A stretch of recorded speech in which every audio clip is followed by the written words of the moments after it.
Me nga snatën e 17 majit 2025, një studente ukrainase, banore e rrugës Farburetsveg 3 në Malmö të Suedis, u zgjua së bashku me nënën e saj nga një zhurmë fort e ngjashme me thyerjen e xhamave për tokë. Ajo doli të shihte se ç'po ndodhte në dritare dhe u gjend përballë një shfaqjeje të frikshme, ku silueta burrash të veshur me të zeza dhe me maska në kokë po vraponin në errësirë drejt një godine parkimi. Të tjerë dëshmitar i pan burrat e maskuar teksa ngarkonin pako të dëshimta nëpër makina dhe largoheshin me motor.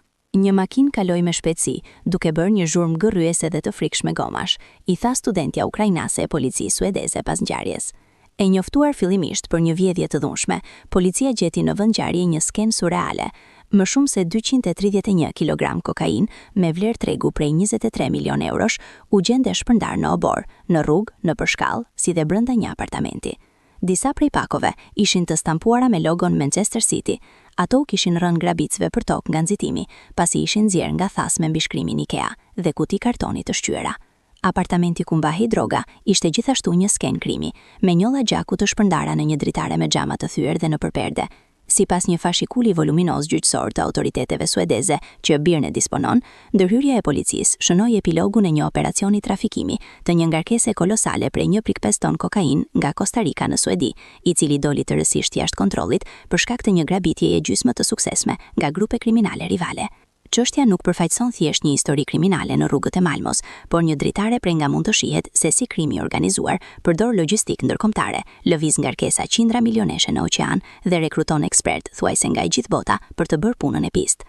Sipas dosjes hetimore, pas operacionit të trafikimit të ngarkesës prej 1.5 ton dhe grabitjes së një pjese të saj, fshihen grupe kriminale nga Shqipëria, Suedia, Norvegjia, Bielorusia, Turqia, Bosnia, Danimarka, Holanda dhe Belgjika.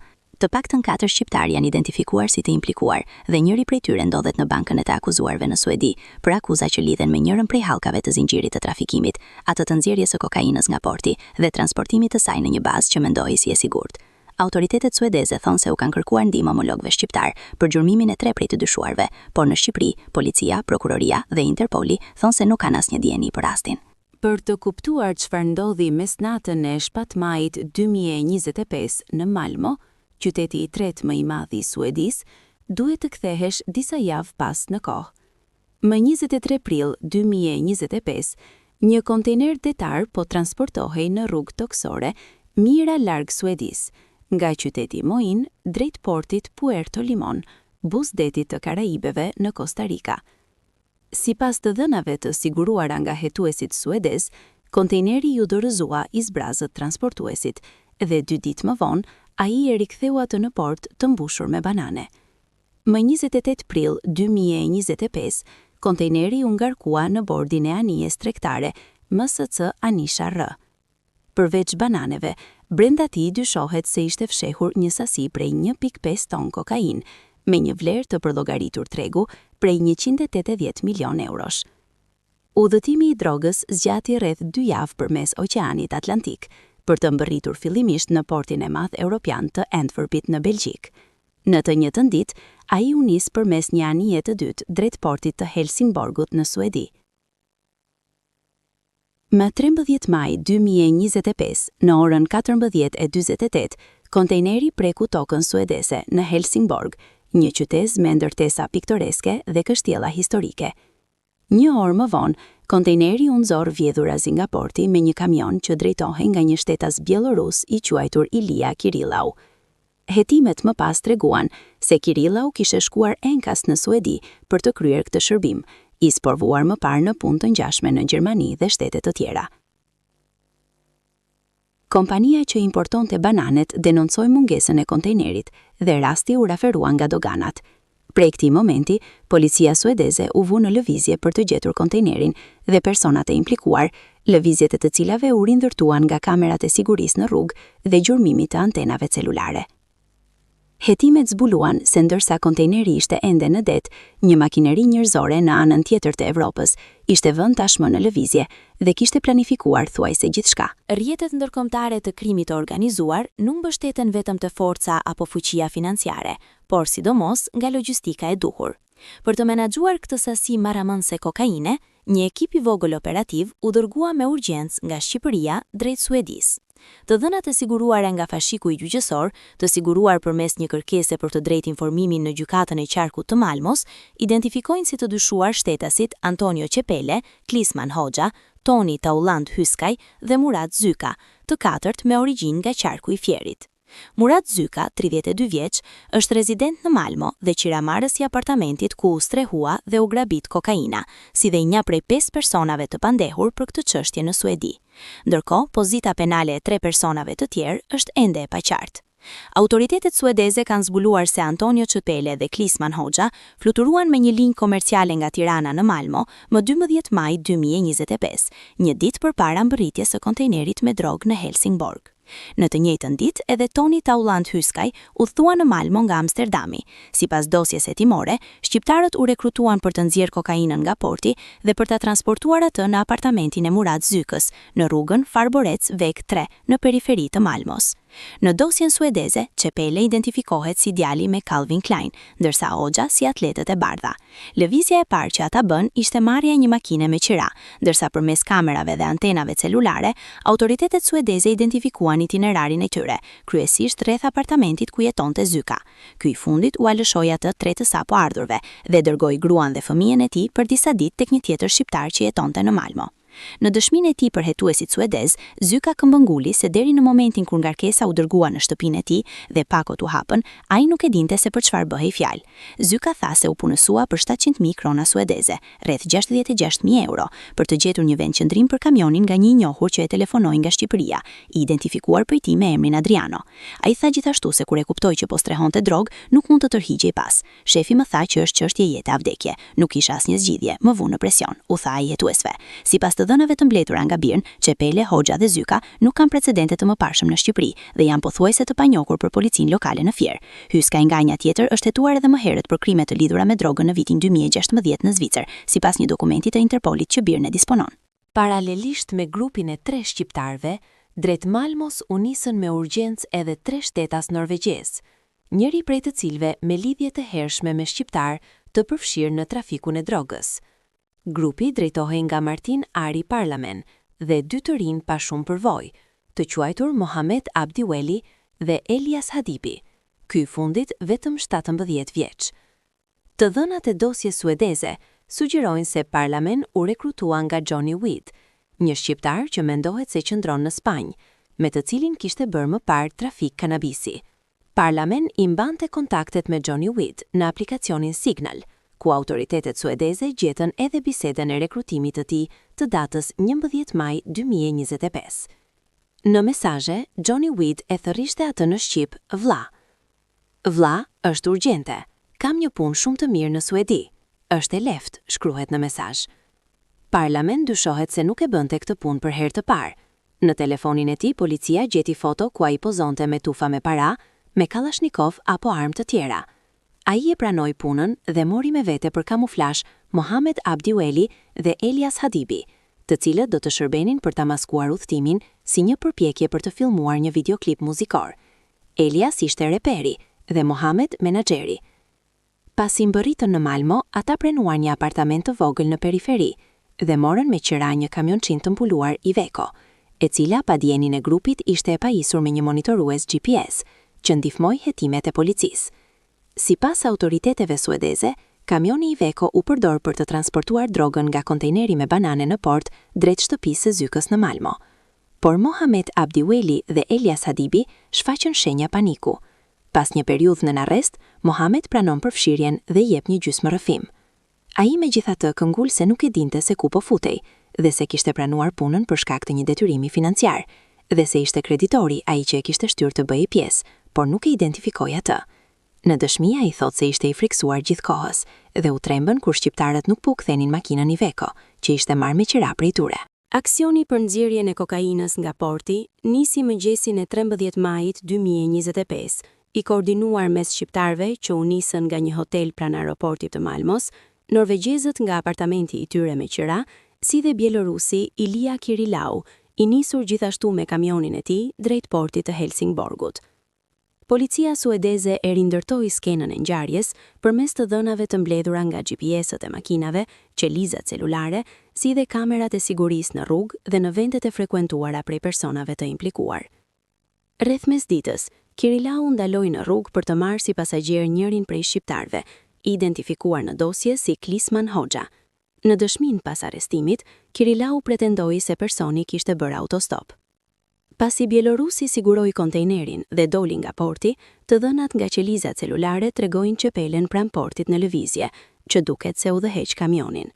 Hoxha nga ana tjetër duket se ka zbritur nga kamioni dhe nuk del më në kamerat e sigurisë që ndjekin këtë të fundit. Thuajse 37 minuta pas daljes nga porti, grupet bashkohen në një shesh pushim në Landskrona, një qytet thuajse e barazlarguar mes Helsingborgut dhe Malmos. I pari mbërrin çepele, i cili bën disa rrotullime rreth vendit. Më pas parkohen njëri pas tjetrit, kamioni i bielorusit me kontejnerin, kamionçona Iveco e norvegjezëve dhe makina e markës Toyota Auris e drejtuar nga çepele.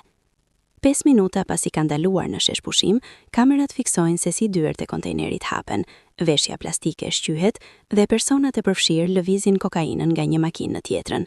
I gjithë operacioni ngarkim-shkarkimit zgjat vetëm 5 minuta, nga ora 16:30 në 16:35. Me njëherë pas kësaj, Iveco largohet nga shesh pushimi, por kontrollin e saj tani e kanë shqiptarët. Norvegjezët largohen me njëherë pas tyre me Toyota Auris dhe të dy palët ndalojnë rreth 1 orë 30 minuta më vonë në një shesh pushim të ri. Mbrëmjen e 13 majit, mes orës 7 dhe 8, kamioni Iveco me kokainën mbërrin në adresën Farborec Veg 3 dhe droga shkarkohet në shtëpinë e Zykës. Norvegjezët nga ana tjetër ndalohen nga policia rreth orës 19:30 të mbrëmjes dhe mbahen në qeli për kontroll deri pas ditën e të nesërmes.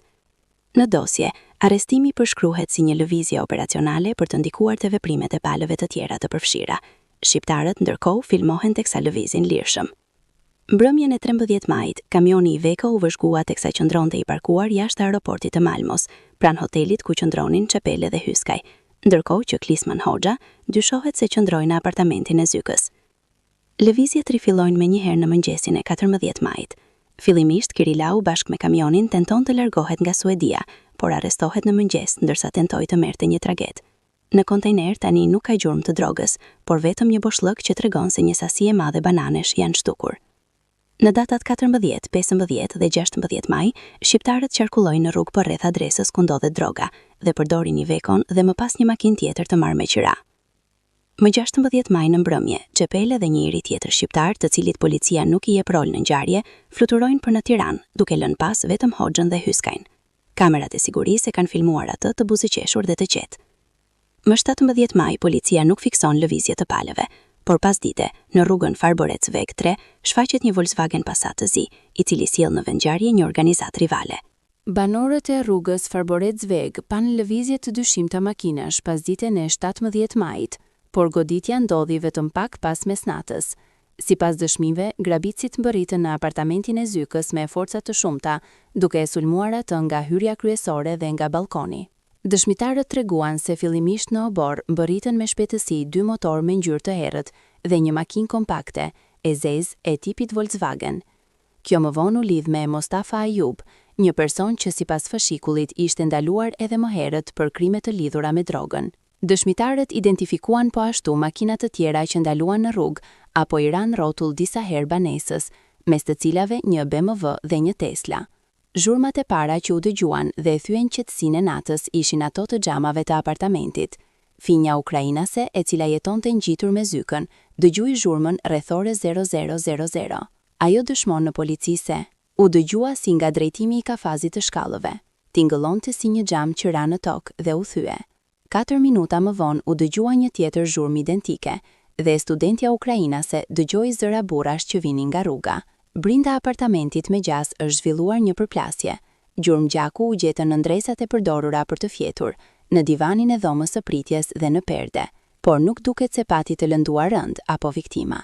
Dëshmitarët panë se si grupi i sulmuesve ngarkoi me shpejtësi drogë në makinat që prisnin. Nga nxitimi, pakot binin rrugës dhe disa prej tyre mbetën të hallakatura në rrugë apo në zonën përreth. Kjo zgjati rreth 33 minuta, derisa në skenë mbërriti policia e lajmëruar nga fqinjët. Sipas hetuesve suedez, grabitja u organizua nga një person i pa identifikuar, i njohur nga autoritetet me pseudonimin Angel of Death, Ëngjëlli i vdekjes, dhe u zbatua nga persona me kombësi daneze, suedeze dhe bosnjake. Shumica e personave të përfshirë u aratisën, por policia kapi në një makinë pranë ngjarjes 3 kushërinj me shtetësi daneze, Ahmad Younes, Ahmad Salem dhe Ahmed Jehad. Të tre e mohuan përfshirjen në ngjarje. Hetimet e mëvonshme zbuluan përfshirjen e Mostafa Ayub dhe Ferit Mushinovic, pasi hetuesi danez ndoqën gjurmët e pakove me logon e Manchester City në Stockholm dhe në qytete të tjera të Suedis. Policia gjeti gjurma DNA-je të Ayub në pakove kapura dhe i gjeti Musinovicit imazhe të drogës në mesazhet në Signal. Hetuesi thonë se ai po përpiqej ta shiste atë. Në mesazhet e gjetura nga policia suedeze, të shkëmbyera mes Musinovic dhe Ëngjëllit të vdekjes, shprehet keqardhje për grabitjen e mangët. Në një mesazh të mëvonshëm flitet për një tjetër grabitje. Këtë herë shpresoj ta marrësh të gjithën, shkruan Ëngjëlli i vdekjes. Inshallah, përgjigjet Musinovic, që përdor pseudonimin Floki. Sipas dosjes gjyqësore të autoriteteve suedeze, të tre shqiptarët e dyshuar u larguan nga Malmo, njëri pas tjetrit, Antonio Çepele drejt Shqipërisë, ndërsa Klisman Hoxha dhe Toni Hyskaj drejt Amsterdamit. I vetmi që po përballet me drejtësinë është Murad Zyka, i cili u arrestua mbrëmjen e 18 majit 2025. Nga kontrolli i banesës së tij pas grabitjes, policia zbuloi sende personale të lëna pas nga nxitimi, përfshirë një telefon celular, atletet e bardha të Hoxhës dhe një qantë shpine në ngjyrë gri të errët, e filmuar në krahët e Hyskajt gjatë vëzhgimeve të policisë. Verifikimet e mëtejshme zbuluan foto dhe video të Hyskajt dhe Hoxhës në aeroportin e Malmos më 19 maj, ditën që të dy fluturuan drejt Amsterdamit. Pozita aktuale ligjore 3 personave të dyshuar në Suedi është e paqartë, por autoritetet suedeze theksojnë në dosje se kanë kërkuar ndihmë në Shqipëri për hetimin e tyre. Madje në dosje përfshihen të dhënat nga qelizat celulare të 2 telefonave në Shqipëri, të cilat dokumentojnë lëvizje të dyshuarve në zonat e Roskovecit, Fierit dhe Vlorës. Çepele, Hoxha dhe Hyskaj ishin të paarritshëm nga Birn. Komunikimet me policinë e Fierit, prokurorinë e posaçme dhe Interpolin nuk hodhën dritë mbi ndonjë hetim të mundshëm të ndërmarrë ndaj tyre në Shqipëri, pasi institucionet thanë se nuk ishin në dieni të rastit. Edhe prokuroria e Fierit i tha Birn në një përgjigje me shkrim se nga të dhënat në regjistrat elektronik nuk rezulton të jetë regjistruar çështje penale për këtë shtetas në vitet 2025-2026. I mbetur në Suedi, edhe Murad Zyka u përpoq fillimisht i shpëtonte policisë, ndërsa hodhi telefonin e tij dhe të bashkëshortes në det. Pas arrestimit, ai u detyrua në dukje të bashkëpunonte. Zyka u tha autoriteteve suedeze se ishte përfshirë në ngjarje nga telefonata e një të njohurit të tij shqiptar me qëndrim të mëparshëm në Suedi, i cili i kishte kërkuar që të siguronte një vend të sigurt për një makinë në këmbim të një pagese. Zyka thotë se kur i dërgoi personat me Iveco në vendin që kishte zgjedhur, ata refuzuan të qëndronin aty. Bosi tha se makina nuk mund të qëndrojë jashtë, dëshmoi ai. Zyka deklaroi gjithashtu se ishte ndjer i detyruar që ta përdorte shtëpinë e tij si magazin. Mendova vetëm për jetën time dhe të fëmijëve. Isha i terrorizuar, por siç thash, gjithkohës mendova t'ju telefonoj, i tha ai policisë. Pastaj mendoja, ja do i telefonoj, por ata do të më gjejnë dhe do të më vrasin.